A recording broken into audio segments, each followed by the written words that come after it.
Grace Oaks online. We are so excited that you guys are joining us today. We want you to join us in singing and worship with us.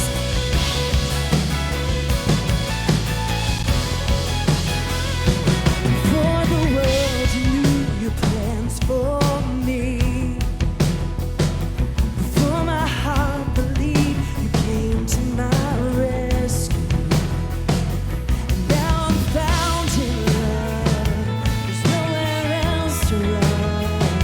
You keep my life within your mighty hand. Oh God, there's no end to your love. There's no end to your love. You're with us. You're with us.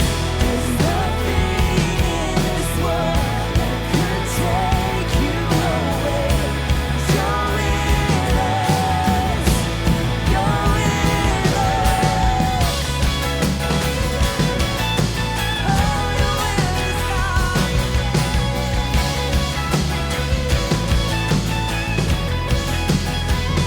Before I call, I know you answer me.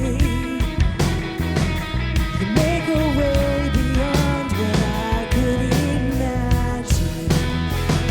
And what could separate from the love you gave? Put my hope in everything that you are.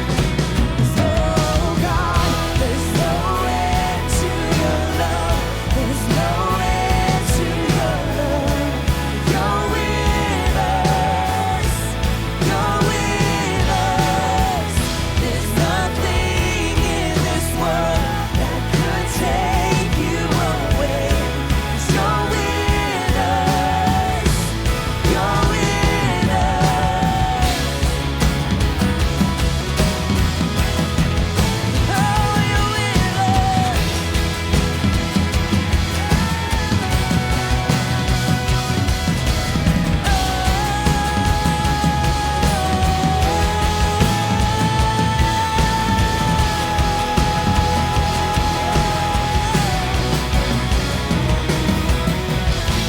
You reign in our hearts.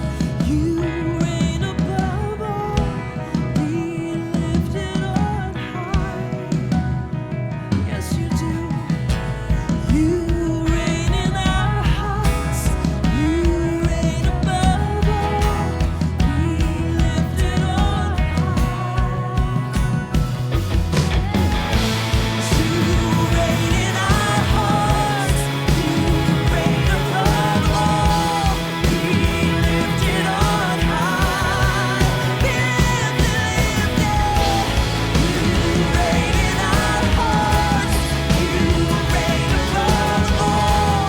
Be lifted on high. Oh God, there's no end to your love.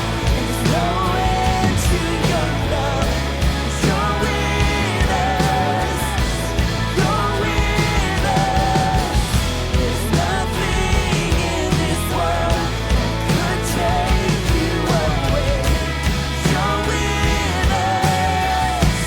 You're with us. Oh, you're with us here, God. You're here,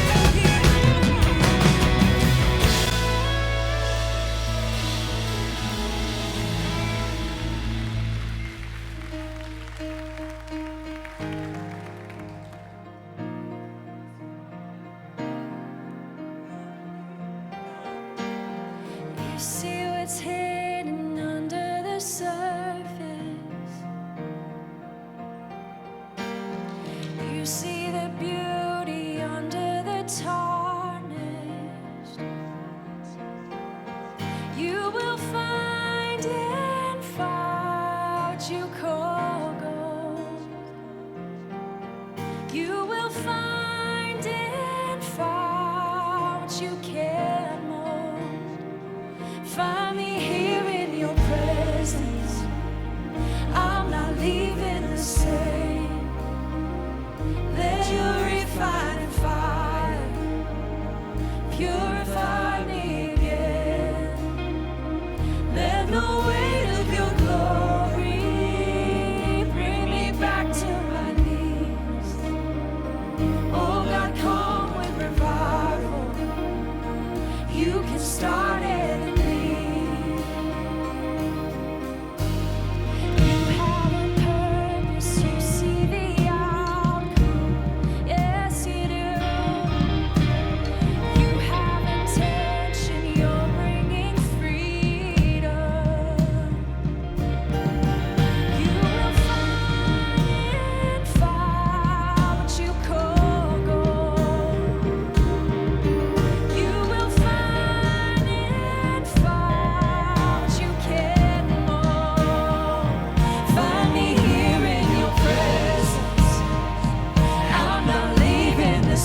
refining fire. Purify me again. Let the weight of your glory bring me back to my knees. Oh God, come with revival. You can start it in me. Yes, I'm here in your presence. I'm not leaving the same. Let your refining fire purify me again. Let the weight of your glory bring me back to my knees. Oh God, come with revival. You can start it in me. Oh God, come with revival. You can start it in me.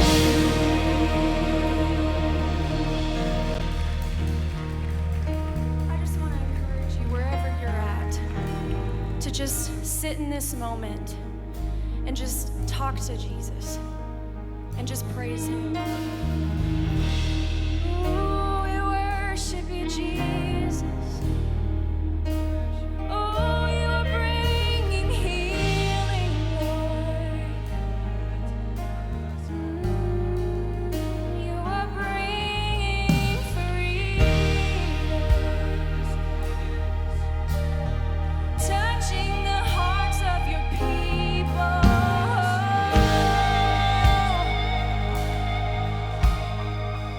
Oh, we worship you, Jesus.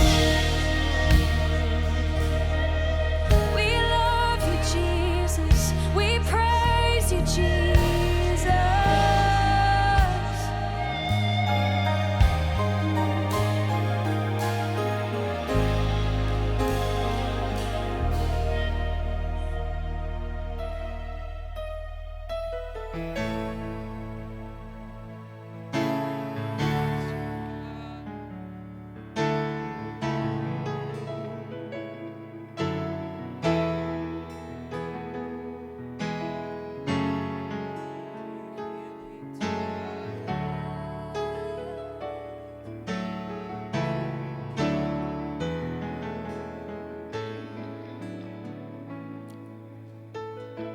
The Lord bless you and keep you. Make his face shine upon you and be gracious to you. The Lord turn his face toward you and give you peace.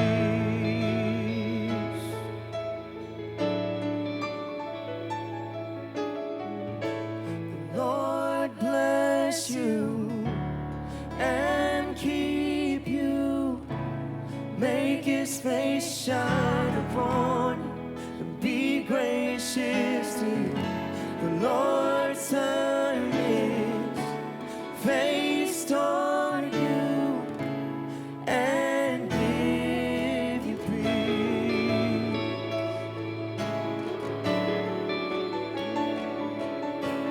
Amen. Amen.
Lord.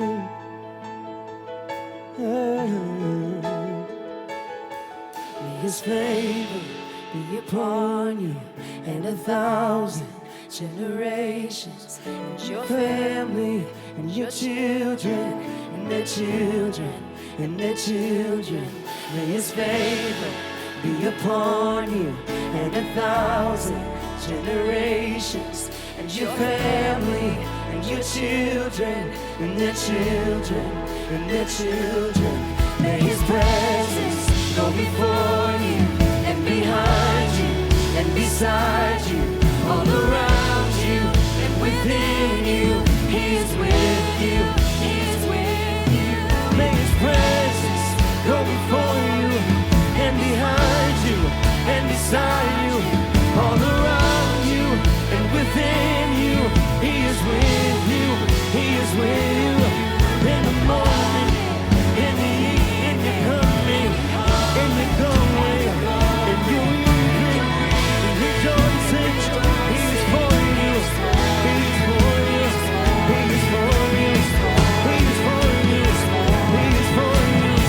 He is for you. He is for you. He is for you. He is for you. Sing amen. Sing amen.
Hey, what's up, everybody? Welcome to Chase Oaks Church Online. So glad that you've decided to join us today. Now, if you're new, especially want to extend a warm welcome to you guys.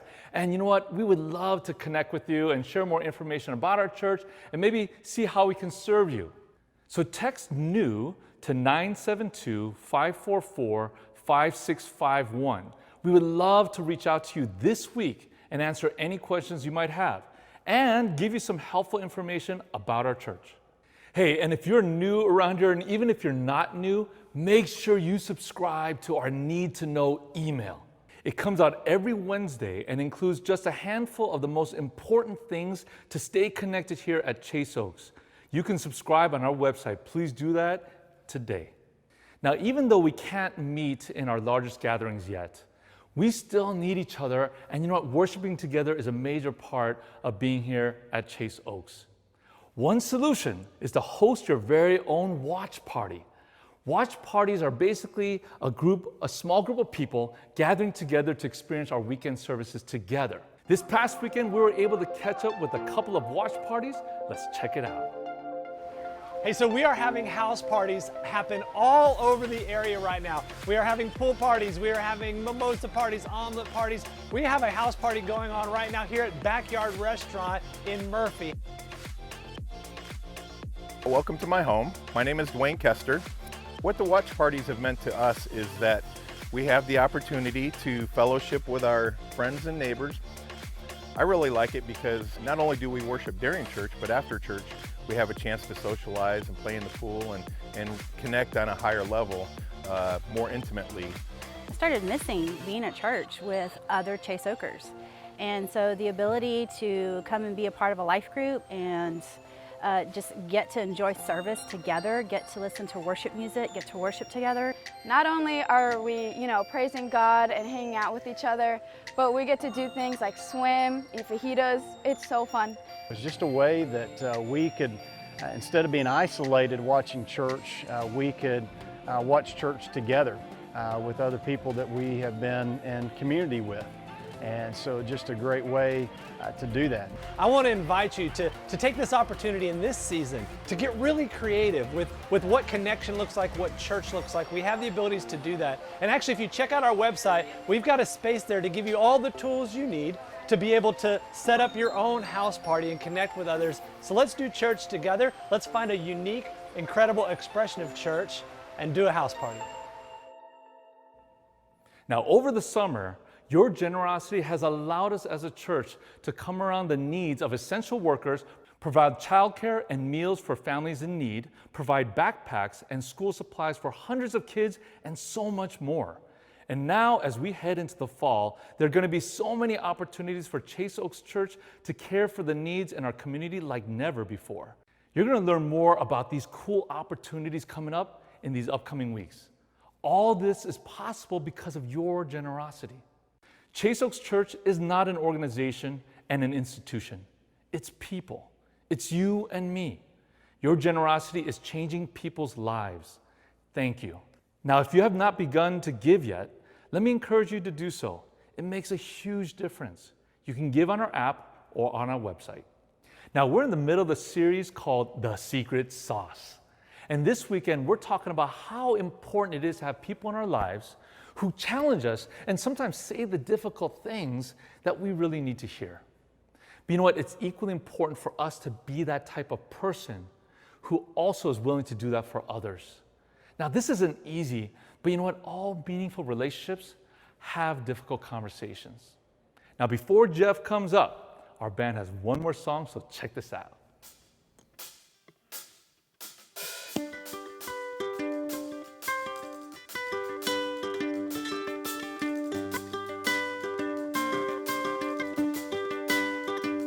Take all of your wasted honor, every little past frustration. Take all of your so-called problems, better put them in quotations. Say what you need to say, say what you need to say. Say what you need to say, say what you need to say, say what you need to say, say what you need to say, say what you need to say, say what you need to say.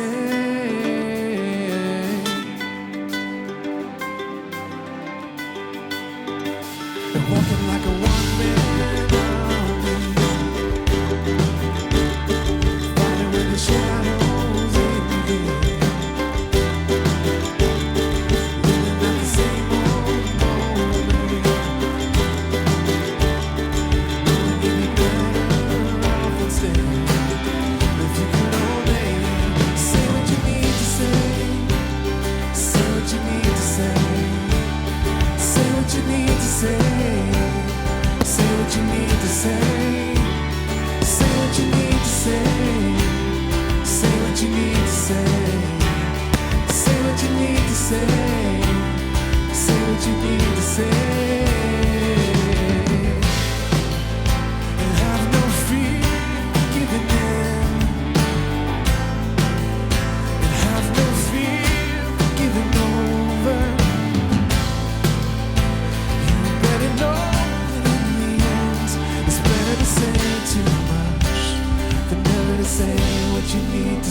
Even if your hands are shaking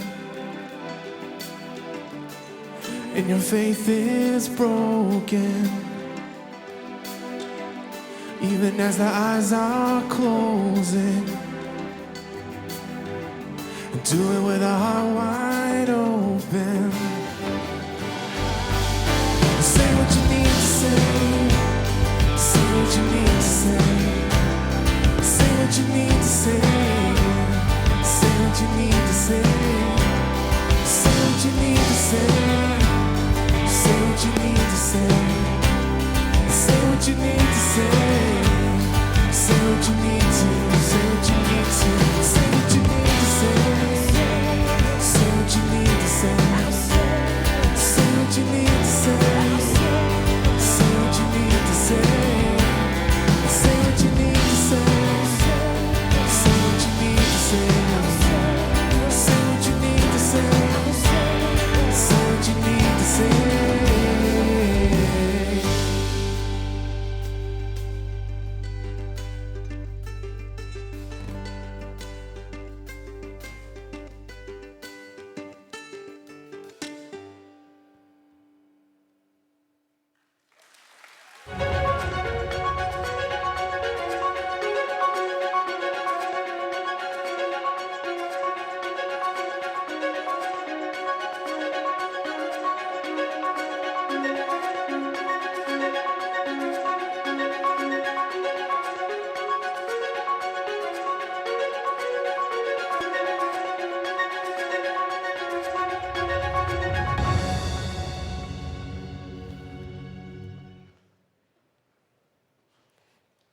Well, hello, everybody. Wherever you are, really, you may be at a watch party right now. You may be at your house. You may be driving down the road.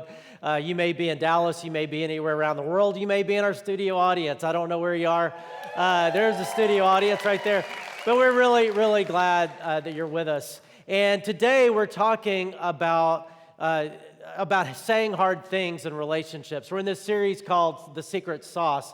Key ingredients to building the kind of relationships we really want. And the skill of saying hard conversations, whether it's bringing out a hurt in a relationship and working through it, or maybe giving feedback, constructive feedback to someone, something they need to consider, that's important, but it's really, really hard to do. So we're going to talk about that. The Bible's super, super helpful, and God wants us to have these conversations. It's part of how we grow. But before we jump into it, we're gonna get into it by playing a game, right? Everybody likes games. And so if you're on your own, you can just shout out these answers. If you are in a group like a watch party or with your family or something, you can make a competition out of it to see who can get the answers the quickest or most answers. Whoever wins gets a milkshake or chooses what's for dinner. You figure out what's up. So what we're gonna do is these are famous movie lines, like famous lines from movies, and there'll be a blank in there, and so you just have to yell out what would go in the blank. So here we go. You had me at hello. There you go. Yep, that goes back. Oh, Jerry Maguire. May the Force be with you. Of course, Star Wars. Of course, they may take our lives, but they'll never take our cell phones. No, our freedom. Yeah, our freedom. Love is putting someone else's needs before yours is the answer. That's from Frozen, little Olaf. I still haven't watched the whole thing. I've got to do that. I'm going to make him an offer he can't refuse. Good job from Godfather. You can't handle the truth. Yeah, let's think about that line a little bit because that gets us into what we're talking about, and I hope everybody won. I hope you won. You know, that it comes from this movie where he says, the truth, you want the truth, you can't handle the truth. And it's a great little line because it kind of brings out this love-hate relationship that most of us have, probably all of us have with the truth. Meaning especially uncomfortable truths about us. I mean, happy truths about us we embrace, but not so happy truths about us, we kind of this love-hate relationship. We want to know, but we kind of don't want to know. It's like I'm a little bit overdue to go to the doctor and do my checkup and do that kind of thing. And part of it is on the schedule, but part of why I drag my feet is as far as I know, everything's okay in here. But if I go to the doctor and they look under the hood, they may find something that's true, but I don't want to hear it, that they can deal with it. So it's important, but at the same time, I have this love-hate relationship with the truth. And with other things in my life, like character things or relational things, kind of the same way, except what I don't want to do, and I think what you don't want to be, is kind of the last person to know. These things in our life that could be better, or these things we do that are off-putting, or whatever it is. Everybody else kind of sees it, but we don't, and that's always kind of a scary thing to think about, being the last to know, and because all of us have blind spots in our lives. We don't even smell our own stink anymore after a while. It smells good to us, but other people are like, ugh, right? So you don't want to be the last to know. Kind of like this little thing that happened a couple weeks ago. So a couple weeks ago in this series, I did a sermon. Now, I'm sure everybody watched it and will remember what I talked about 2 weeks ago. And because I sent out, and this is good, by the way. So I sent out a video to those of you who are Chase Oakers a few weeks ago of just saying, hey, in this pandemic, it's upended all of our habits, especially our spiritual habits, and like going to church and things like that. And so as we go into the fall, let's make sure we're not spiritually drifting. And I encouraged everybody to embrace 4, you can see this on the website, but 4 new habits for the fall. And one of those habits is to have a regular weekend worship routine. You're not just, oh yeah, I need to watch that, but to say, no, this is how I as a single or as a couple or as a family, or we're going to do, this is how we're going to do this, and we're going to focus, because otherwise it's just really easy to drift. Well, you may have seen the service where I was talking about the unity table. And in fact, here I am. Here's the video of me speaking. And what I didn't know about that sermon was until the end, when the service was over, I went to the bathroom. And this was, I hated realizing this, but my zipper was down the whole sermon. And that's a really bad feeling. Because, nobody mentioned it. I'm thinking, oh, no, this is terrible. Like, what am I going to do? Because it went out live, on Friday night, and then that's the feed. That's what we use to go online and everything. I'm thinking, oh, no. And there's options, right? Maybe I have to redo it. Or maybe instead of redoing it, we could just do something like this. Put the little black bar there. And that wouldn't be distracting at all, would it? Like that, no problem. And but it was insecure. But one thing I was really thankful for is that I knew that there were some people watching, like Jan Sampek, who is one of our pastors and is involved in producing our services. We've been friends forever. She's like my big sister.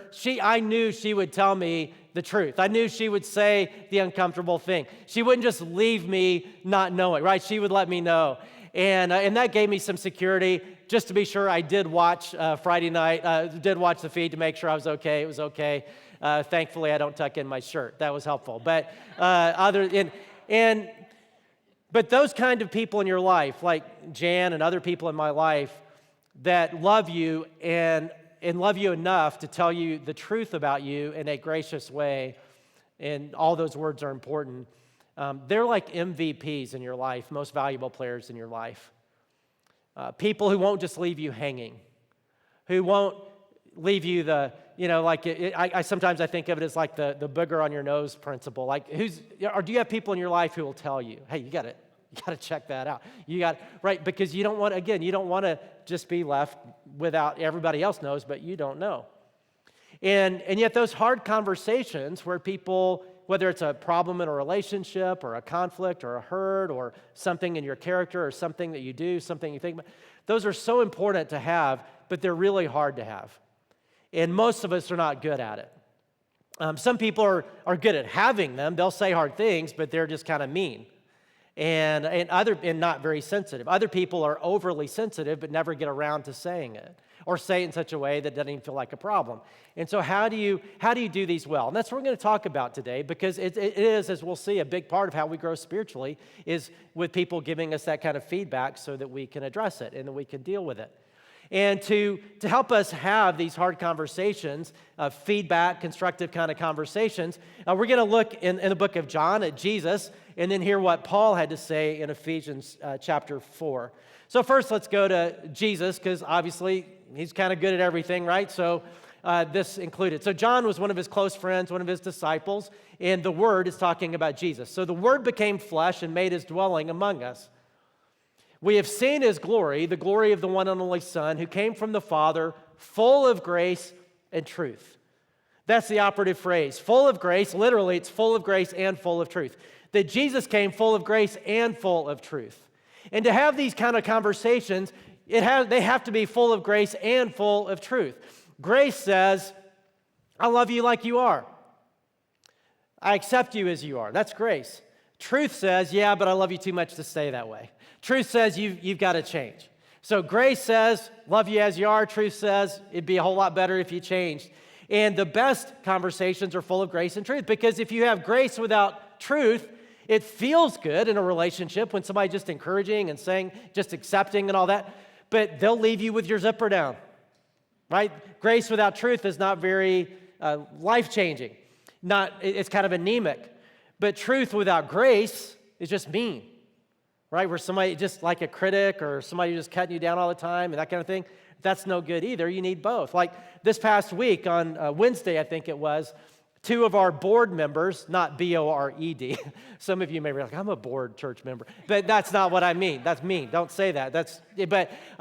Board of the organization, elders, do my review, and 2 of them, do that, and they get feedback from other people and do my annual review, where you're doing fine, where you're not doing so fine. And it was a great example of that because they take it really seriously, and I really appreciate it. And I want to hear both, right? And they do a great job of balancing grace and truth. Grace, hey, you're doing great, and here's some things that, man, we're so thankful for. But truth, hey, but here's some things I think you need to consider. Here's some things that could really be better in your leadership. And that gives me so much confidence to have both, right? Because if it was just grace and they never were corrective, then I would start to not trust their feedback. It'd be like, well, there's things they're not telling me. And I wouldn't get better. But if it was truth without grace and just, well, you're lousy. Here's all the boom, boom, boom. Here's all the thing, and no encouragement, no grace. Well, that would get discouraging, and I would probably want to quit and do my backup plan if I ever get fired here. You know what my backup plan is? It's to be in the NBA.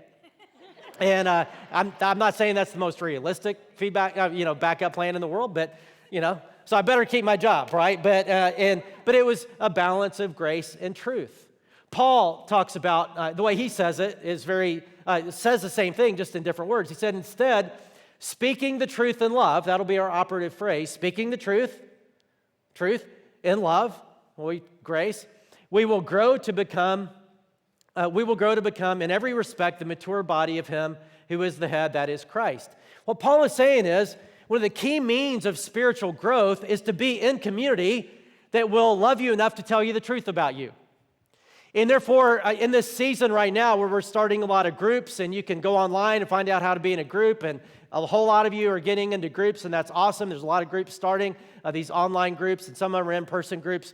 But if you're not in community, the Bible's really clear. The body grows as it builds itself up in love, as each member does its part. We grow in connection, not in isolation. And one of the ways that works is being with people who are for you and love you enough to tell you the truth about you so that you can grow, speaking the truth in love. So let's talk about what that looks like. Because some people are good at speaking the truth. Like, you don't have to guess what they're thinking. They're like, they don't have any problem having hard conversations. But they may not do it in the most loving way where people can actually hear it. They get defensive and all that. Other people are so on the love side of things that they never get around to saying the hard thing because they don't want to hurt anybody's feelings. And the truth is, it's loving somebody enough to speak the truth in a gracious way. So let's just think through it. And we're going to just kind of unpack this phrase. Speak the truth in love. Let's talk about speak, first of all. That at some point, you really do have to say the uncomfortable thing. You do have to say it. You can't just give hints or be passive-aggressive, or, you can try, but that's no good. Or, just throw out things like, well, if you ever actually did anything around here, you might, that kind of stuff. Rather than dealing with the problem, or if you actually cared anybody about yourself, you might, that kind of stuff's not, or trying to withhold affection, or do the silent treatment. There's all kinds of ways people try to get people to embrace the truth, but those aren't good. We're told to speak the truth. And let me just make that even more practical. That means, one, we need to be direct. You have to say it, like to say the concern, say the feedback, say the constructive thing. You have to be direct. Say the unsaid thing. And some of you are really good at that, and some of us aren't. I tend, maybe it's because I'm from the South or something, where we kind of beat around the bush a lot. It takes me a long time to get to a hard thing in a conversation, and by the time you get there, it gets kind of lost.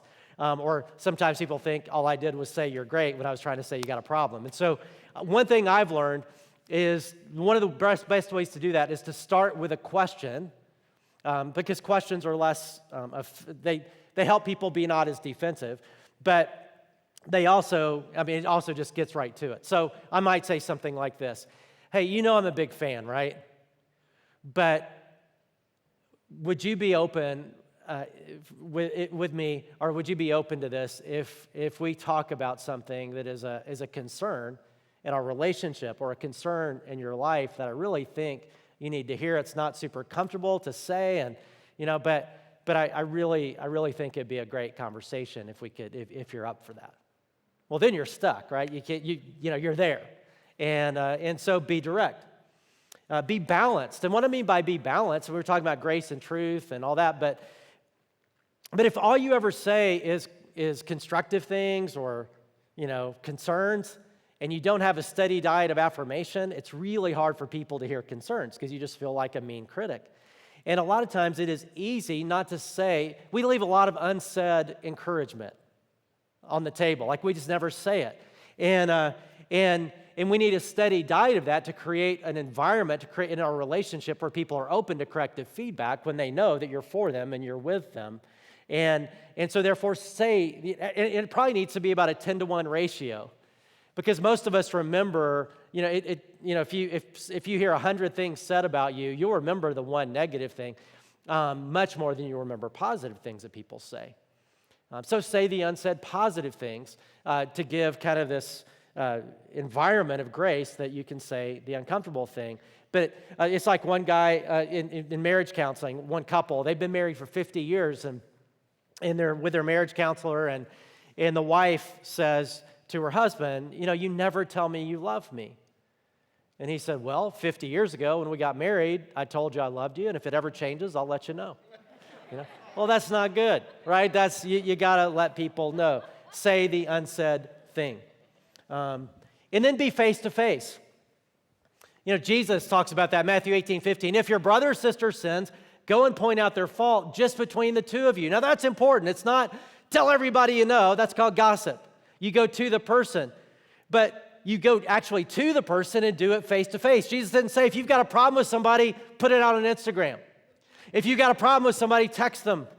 If you've got a problem with somebody, message them or send an email. That's a terrible thing to do. He said, you go to them face-to-face. And if you're geographically distant or all this, social distancing stuff, Zoom meeting or call, but don't do all that other stuff where you can't see tone, all that other stuff is a terrible way to do one of these hard conversations. So actually do it face-to-face. But you do have to speak the truth in love, but you have to speak. And next, the truth. And part of that is make sure that it's actually true. Speak the truth in love. Well, make sure that what you're speaking is actually true. And that's where this first bullet underneath is to be humble enough to know that, hey, you know what? I don't know everything. This may be a misunderstanding. I may be seeing something that's not there. I may be wrong. If it's like a character thing, a relational pattern in their life that's not so healthy or whatever it is, and just say, man, I could be wrong. Or if it's an offense in a relationship, a way that you're hurt, and you say, man, maybe it's just my sensitivity. Maybe I'm overly sensitive. Maybe it's nothing. Maybe it's just a misunderstanding, but can we talk about this? It's just having that humility. The way a former pastor and friend of mine, a guy named Don Overton, he now lives in Colorado. He was on our staff a long time ago. But I always liked the way he would give me feedback, because he would say, I could be 90% wrong, and it always kind of felt like I could be 90% wrong, but I think you're a complete idiot. It's kind of the way it felt. But I liked it, because it's not saying he's not 100% wrong, And he's probably not 100% right, and he just has that humility that is disarming to say, okay, I'm open to looking at that. And then focus on the facts. Again, we're talking about the truth. Focus on the facts and your feelings, because those are the two things you know to be true. Facts and feelings. You know what they've done, like especially if the hard conversation is about an offense, like a way they've hurt you, a way they've offended you. You know what they did, and you know how it made you feel. What you don't know is motives. You don't know why they did that. So, for you to say, well, you don't care about me, or you don't care about anybody, or you whatever, you just care about your work, you don't care about your family. You don't know that. That's not true. You're judging their motives. But what you do know is the facts and your feelings about that.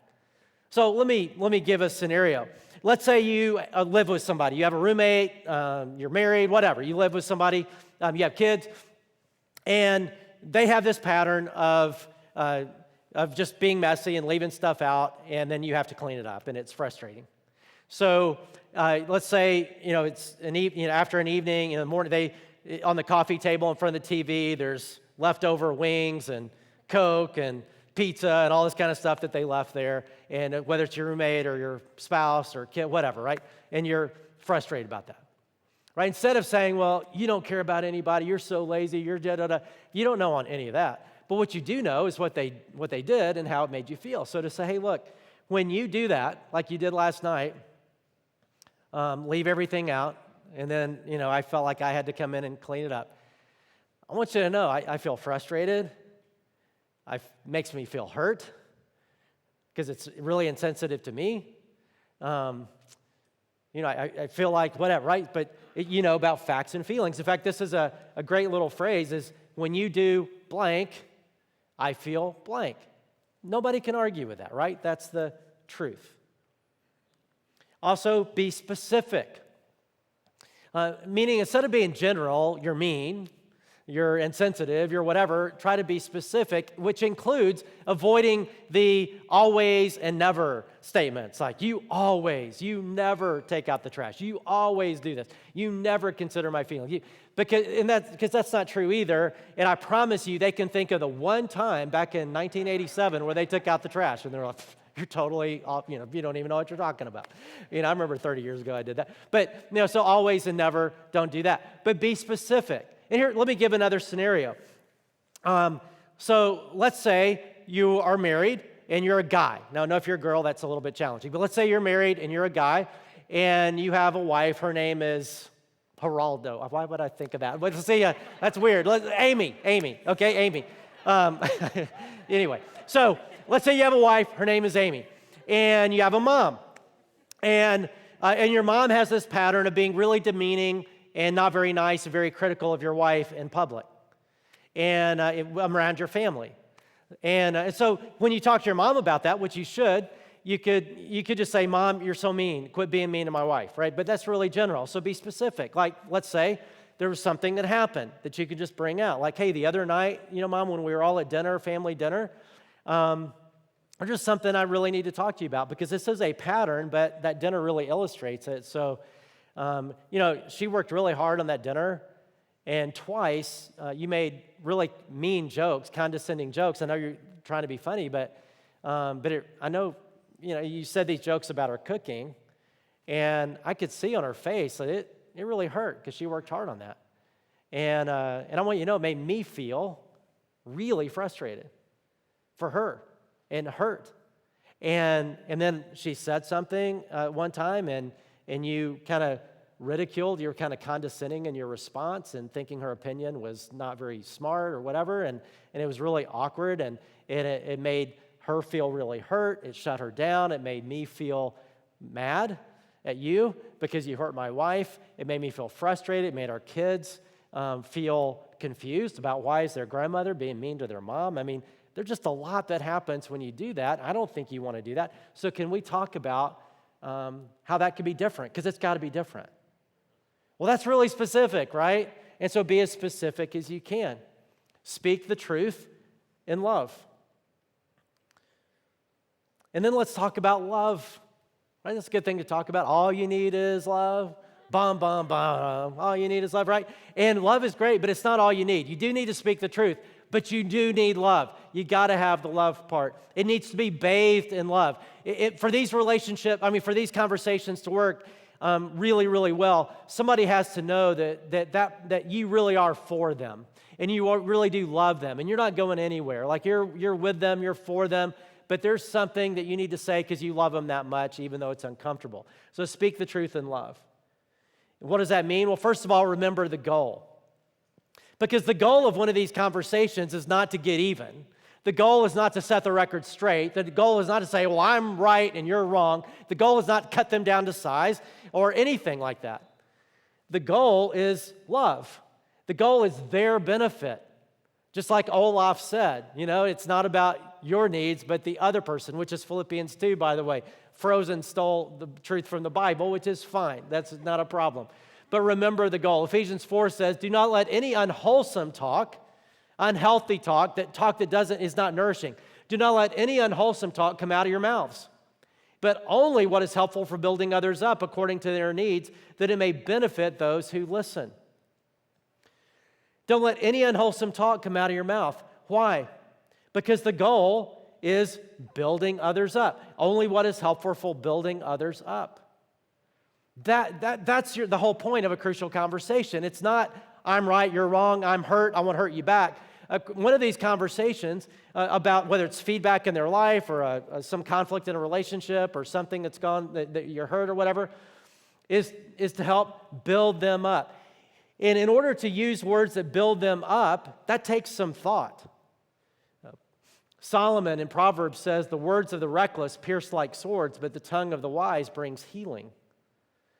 That if we don't really think about it, these conversations, if we don't have a plan, if we don't think about how we're going to say it, reckless words pierce like swords. Wise people don't use reckless words. They think through it. Like even when I preach, when I do these sermons, believe it or not, I'm prepared. And I speak it 5 times out loud. Just speak it out loud to an empty room 5 times before I ever speak. By the time I get to Sunday, it's 7 times before I ever speak a sermon, because it's important. You're giving your time, and it's worth that for me to be ready. Same thing with this. We need to be ready. We need to practice it. We need to talk through it. Hey, how are we going to do this? How are we going to talk through it? But remember the goal. In love, it's to do whatever is best for them to be built up and to get some truth about themselves. And you may want to think about the time and place in that too. Like the time to do one of these conversations is probably not when you're angry or they're angry or you're hurt or they're hurt or what. Just sort of think about that as well. And then be completely humble and gentle. Love is both humble and gentle. 1 Corinthians 13, be completely humble and gentle. That's actually a biblical phrase. Be completely humble and gentle. Ephesians 4:2, be completely humble and gentle. Be patient, bearing with one another in love. If that's the only verse you and I had to guide our conversations with other people, imagine how the world would be different if everybody applied Ephesians 4:2 right now in this polarized world where people are so mean to each other, mean to people who disagree with them and all this kind of stuff. Imagine if we just did this. Be completely humble and gentle, be patient, bearing with one another in love. It would change our world, right? And it would change our relationships, especially in these things, because it's humble and gentle.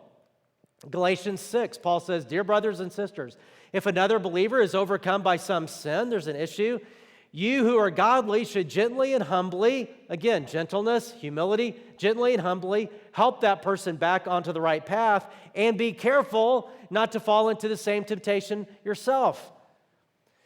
Instead of being harsh, be gentle. Use words that are nourishing. And instead of being judgmental, condescending, arrogant, like I'm up here, you're down here, I'm doing great, you're a screw up. It's humility saying, hey, we're all screw-ups. That's why Paul says, be careful that you don't fall into the same thing, because you're just as prone as anybody to do that. This conversation is one struggler talking to another struggler and saying, hey, look, this is, I'm a screw-up and I struggle and you've been so helpful for me, but this is something I just think you need to consider. I could be wrong. It's something to talk about, but you need to know I'm with you and for you no matter what. And we're going to work through this together as fellow strugglers, but can we have this conversation? And if somebody approaches me like that, the chances of me not listening are pretty low, right? When people come with humility and gentleness. Let me give an illustration of what it means to speak the truth in love.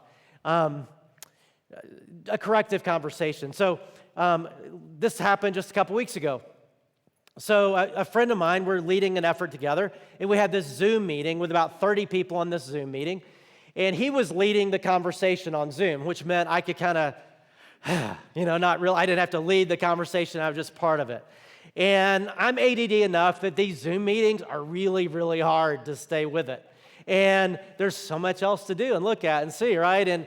And so I was trying to look like I was interested and really engaged, and I was kind of faking it. Because, the Zoom thing was up here, the camera was up here, but down here, where nobody could see, I had some stuff I was doing. I texted somebody, I looked at the news, I did, doing stuff, kind of, doing that thing. And I thought I totally fooled everybody. And then I also had to leave the meeting early, and instead of disrupting everybody, I just got off the meeting because I needed to go to do something else, and so I left the meeting early. So my friend calls me after that and says, hey, can we talk about that Zoom meeting? I said, sure. And he said, you know how much I love you and how honored I am to lead with you. And I mean that. But on that call, I was really disappointed because, we're leading this together, and it was obvious. I don't know if you realize this, but it was really obvious you were kind of not really there. And then you just ducked out early without saying anything, which just made everybody feel like this is not something you really care that much about, and I know that's not true. And it left me hanging and wondering, and so and then he said, look, I've done that, I've made that mistake so many times, I can see it when somebody else is doing it, and you just need to know that. And that was great. That was so helpful, right? And I was able to apologize and with the group and just say, man, and it changed the way I led, and it made everything better. But if he had just let it go, or if he'd been mean and cut me off, that wouldn't have been helpful. But that was a great example of one of these crucial conversations. So I want you to think about a conversation that you need to have and what it would look like to speak the truth in love. All of us, I believe, I want you to have one conversation this week, because all of us can do this, that is an affirming conversation with somebody, where you speak a word of encouragement or word of affirmation. You call them, you talk to them, whatever, and just do that. I got some of those this week from people who thought I wouldn't care about it at all. In fact, some of them said that, like, hey, I know you get lots of email, you don't care about you don't even know me, but I just want you to know I really appreciate this, or I really appreciate how you're leading in this craziness, and thinking like it meant the world to me. I mean, most of us it's like people who are mad, they're motivated, right? And that's okay too. I don't mind that, when people email stuff in. But we just kind of assume, well, people know how I feel, like that guy in the marriage counseling. If I said I love you 50 years ago, I'll let you know if that ever changes. Don't leave people hanging. Say the unsaid, affirming word, and choose somebody to do that. It'll be way more powerful than you think. And then, if you've got an unresolved hurt in a relationship that you really haven't brought out into the open, and again, do it in an open way. It could be just a misunderstanding, but you're leaving it there. Or if there's something that in a friend and you're just leaving them with their zipper down in some area of their life, let me encourage you to have that conversation and all the way that we do it, to speak it the way we've talked about it, make sure it's true, be humble about that. You don't know what's true, but focus on facts, feelings. If it's an offense, do it in love like we talked about. And I believe God will help you do it. In fact, in Matthew 18, when he says, when you have one of these corrective conversations, that's where he says, whenever you do that, I'm with you. Like, I'm there too. And it'll help those conversations go well. Let me encourage you to have those conversations, to love people enough to do that. And then we're going to pray for that. But before we do, let me just say this last thing, that if somebody comes to you with one of these corrective conversations, be smart enough to listen. Solomon in Proverbs said that. He said, fools spurn correction, but wise people embrace it. Wise people embrace feedback because we're blind. We all have blind spots, right? And we just don't know what we don't know. We don't know the truth about us. And so when somebody comes to do that, whether it's an offense in a relationship or it's something in our life that could be better, that's a gift. And it doesn't mean they're right. It doesn't mean they're 100% right, and that's okay. But they're probably not 100% wrong either. And just be smart enough and wise enough to listen. Because you know how hard it is. And I know some people are just jerks and critics. That's different. But people who love you and are for you, you know how hard it is to have these conversations. And if they're gone through all that you have to go through to have that, then you should listen. Because they probably have your best interest at heart. Now, and again, I know some people don't, and that's different. I'm talking about people who love you, who are with you and for you in life. So with all that in mind and with these conversations in mind, let's pray and ask God to give us the courage and the love to do this well, because it is so important to all of us as we try to grow, as we try to get better. Let's pray. Father, I thank you for just for the practicality of your word that guides us in life. And speaking of truth and love is hard for us. You know that. And so, Father, would you help us have these conversations, both the affirming ones. God, just bring people to mind right now as we're praying. And as well as maybe the corrective feedback kind of conversations, or if there's an unresolved hurt in a relationship kind of conversation. God, help us to bring that out and to talk about it in a way that is true and loving, that is full of grace and full of truth, and gives the best opportunity for that to go well. And help us do it with humility and gentleness. And Father, I know that you will always empower us to do what you ask us to do. And you tell us to speak the truth in love so that we can all get better, so that we can all grow. And I know you'll help us do just that. And I thank you. In Jesus' name, amen.